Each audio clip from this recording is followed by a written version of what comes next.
இன்றைக்கி ஒரு டே விலாக் மாதிரி பார்க்கலாமா? காலையிலே 10 மணிக்கு தான் எந்திரிச்சேன். பயங்கர லேட்டு. அதனால் எந்திரிச்ச உடனே ஃபஸ்ட்டு வேலையாக குளிச்சுட்டு வந்து கூழ் குடித்தேன். கூழ் செம்மையாக இருந்தது. எனக்கு ரொம்ப ரொம்ப கூழ் பிடிக்கும்.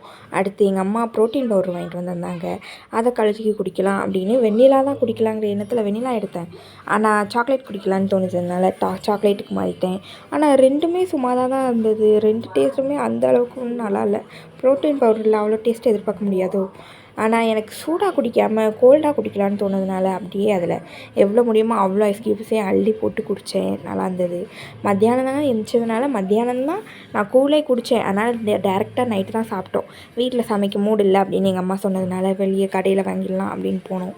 ஆனால் கடையில் பயங்கர கூட்டங்கிறதுனால வேறு ஒரு கடைக்கு போய் வாங்கலான்னு பார்த்தா அந்த கடையில் ஆளே இல்லை. நாங்கள் ஒரு ஆள் தான் இருந்தோம்.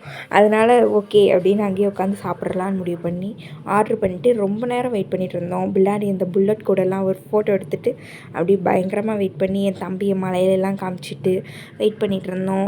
அப்படியே சாப்பாடு வந்துட்டு சாப்பாடு என்ன ஆர்டர் பண்ணியிருந்தோன்னா சிக்கன் மோமோஸ் 3 தான் இருக்குது அப்படின்னு 2 வெஜ் மோமோஸ் கொடுத்துருந்தாங்க. அடுத்து நானு, சிக்கனு அந்த மாதிரி நிறைய ஆர்டர் பண்ணியிருந்தோம்.